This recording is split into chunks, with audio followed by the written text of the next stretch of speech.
Assalamu alaikum Malam Mufti. Alaikum salam malam. Barka da shigowa wannan tashar tamu mai farin jini wato Shigarin TV. Masha Allah. Mun zo wannan studio ta ga muka kana yin wata waka akan mata. Me ya jawo ra'ayinka kaga ya kamata ka zo kai wa mata waka? To, ai a tunanina mafi akasarin mawaka za ka ga suna yi wa mata waka. Wasu suna wakar soyayya, wasu suna wakar siyasa, wasu kuma za ga sun ɗau wani side ne na daban suke yi wa waka. Amma ni a tunanina ne a farkon wanda ni mawaki ne wanda ya kamata fiye yawan yin waka su mata ne a cikin Gaskiya. saboda mata su ne iyayen nishadi saboda su muke yin waka. Gaskiya ne. Mafi akasari kuma su suka fi tallata mawaki. To shikenan. To yanzu wannan wakar taka me take so ta faɗa wa mutane? Wannan wakar ina faɗar raunin mata ne. In ka ji amshin wakar za ka ji ina cewa a tausaya wa mata. A cikin wakar ma za ka ji ina a tausaya wa mata nake kira saƙona. Saƙon wakar ke. Shi ne amshin wakar. A tausaya wa mata. Saboda ma'ana suna da rauni da Yau yawa suna da rauni ba. ya kamata a taimaka a musu tausaya ko musu. tauna. Shi ne sunan wakar kenan a tausaya To wa. kuma yanzu ka kai kamar shekara nawa kana yin wannan waka? Allah na kai shekara 10 gaskiya ina waka. Amma ni ainihin da ke da aksan. To kuma wannan kiɗa da na je yana tashi kamar za a yi abin nan ya abin yake tafi. ai ka zo ka tattare ina yi. To amma misali Za ka to waye mai gidanka? ba ni a harkar waka Da kiɗa. da harkar waka da kiɗa Eh, gaskiya ainihin mai gidana harkar wakar ya doki Wa shi ba kenan? ma wani ne Muhammad Jinjir Sanadi dan koki ne yana wakar ya gaskiya ne. To wanda kiɗan za fa? ka ji- kiɗa Eh. ai shine na gaya ma shine ainihin mai gidana Ok, wanda shi ya ya sai koya mun maka. piano ya hada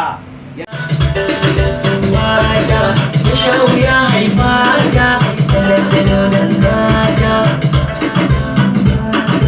yare kari kan yare kawai ka ce zan bata mamata na ganin girmanta da rinka sauran mata mata tausaya mata suna da rauni mata ayyuka mata ta ke so ka sa gida ya haske mata biya da yancin mata ce da shi ya sake tsakar gida ga girki ta ko ina shan wanke mata shiga gida ka ji dawashi tana ga aikin mata kula da yara soya duba aikin mata mata idan gida ba mata kawai ce mai kango da shin yawa ya daɗi ku daina ƙauyen dango mata da ke idan mama shine Muhammad Jinjir Sanadi wanda ya hada ni da mutane da yawa ka fuskanta Gaskiya kamar ne. lokacin da ya fara ɗauka ta kai ni wajen Mus'abul Khair na fada ba Na gane musu a kwarai da gaske na san shi ka kwarai san da Mus'abul gaske. ai to ita sananne ne a harkar Gaskiya kiɗa da ne, waka gaskiya waye ne. zai ce ma bai san shi ba Gaskiya ne. so a hankali dai har kuma muka kawo wannan lokacin Amma kiɗan da na zo ni na ji kiɗan yadda ne mamaki. Ko da ke daman na ji kiɗan ka a wani wajen shi yasa na ce bara in zo in ji kafa da kafa mu je mu tattauna da kai. gaskiya ne to wallahi ya yanzu dai gashi nan dai mafi akasarin Kuma ya ake cewa kuma yanzu babu ayyuka ya tsarin yake. kamar ya babu aiki Saboda wasu an ce an koma harkar YouTube wasu waye ku abin bai taba ku ba kenan. to ai shi aka aiki ka san kowa da nasibin rayuwar shi Gaskiya ne. wani sai ga kai yayin da kake zaune wani yanzu in ka je studiyon shi a cike yake yana yin aiki Gaskiya ba haka gaskiya ne. sannan wai ba za mu ce babu aiki kuma ko yanzu akwai aikin To mutane yanzu wace shawara zaka ba wa yara masu sha'awar su zama kamar ka? shawarar da zan bayar gaskiya babban kalubalen da muke fuskanta kamar mun nan kaga ina da yara akalla sun kai guda 5 wanda suke karkashi a studiyon Gaskiya.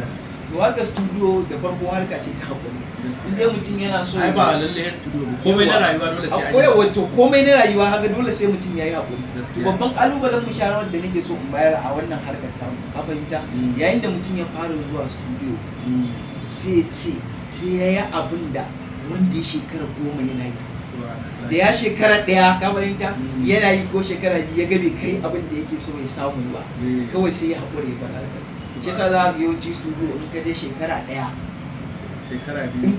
in ka koma shekara ta 2 za ka ga yaran da ka bayar ba su tarar bane ba a su wajen bane a gaskiya gurin ne, gaskiya saboda me ake cewa shine malam Bahaushe yake cewa wutar ciki wutar ciki kwarai da gaske. to kai yanzu a waƙoƙi yanzu kai kamar guda nawa gaskiya ban san adadin waka ta ba. Allah za to a kintace ba A kintace ne za su iya kai ko guda 100 ina dari to ko da yake ai ga kayan kiɗa ga studio ga komai ai dole a samu waƙoƙi a yanda kuke gani ba gaskiya yanzu wannan wakar akalla ta kai sati ina so in zauna ni kamar yadda kake magana aikin mutane ya to yanzu ina da tambaya na wannan gasa an saka wata gasa a Sokoto an ce ana neman matasan mawaka na wanda za su zo su yi waka wacce waka sai ta kai baiti 45 kuma babu kiɗa kuma ba kiɗa a ba kiɗa a ciki kuma za a ba da kyaututtuka masu nauyi to ya kake gani kai za ka iya shiga ko ba ka shiga ba duk da yake da yanzu yau muna 20 ga wata ko kuma an ce 10 ga watan Januwari 2021 za a rufe to kai ya kake gani za ka iya jarabawa ni gaskiya ko baka samu masaniyan ma sai yanzu ma da ka zo min da wannan labarin so amma gaskiya ni a ra'ayina gai nake irin wannan gasar ba zan iya shigar ta ba saboda abun bai zo daidai da ra'ayina bai zo daidai da tunanina saboda kai ka so a misali kamar su yanzu suna magana waka yawa matsalar da arewa take ciki ake so ai wakar akan matsalar da arewa take ciki ma'ana ko ba a so ai kiɗa saboda profesoshi ne na jami'a za zo su yi nazari akai su ga a tattaro tunanin mutane su fito da mafita domin arewa mu ta koma kamar ta da a kwana lafiya babu tashin hankali gaskiya ne to amma wani an jari ba gudu ba su yanda suka yi tunani a zo a yi waka babu kiɗa ka fahimta in ka fahimce ni a irin wannan zamanin in dai mutum yana so ya tura sako ya je kunnuwan mutane ai sako suke so a aika ka fahimta inda wannan bidiyon nawa zai je musu yawa to shawara ce ka fahimta inda wannan bidiyon tunda abin so suke ya tafi a kunnuwan mutane ya taɓa kowa magana ta gaskiya aka ce za a yi waka babu kiɗa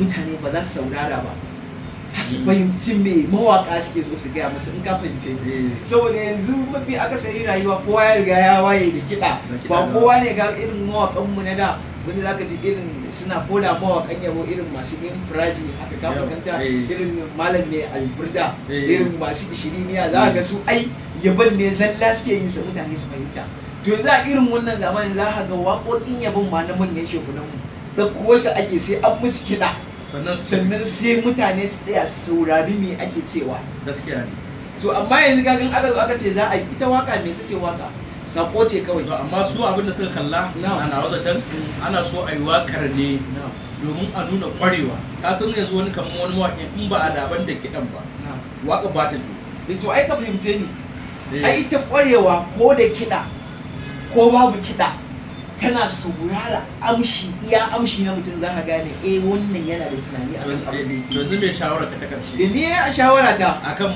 sauran matasa yawa akan sauran matasa mawaka da abubuwa ko da abin da mutum yake mai da hankali to wata rana zai zama jarin shi to masu kallon mu anan za mu tafi hutu ko kuma za mu takaita wannan firar tamu in Allah ya nufa za mu ƙara dawa wajen musti da fatan za a ba mu lokaci insha Allah ko za mu dawo mu ci gaba da tattaunawa da shi kuma za mu ji irin wahalhalun da ya sha a baya kafin har ya kai ga buɗe studiyarsa muna godiya daga Cigar TV. Salamu alaikum. Wa alaikum assalam.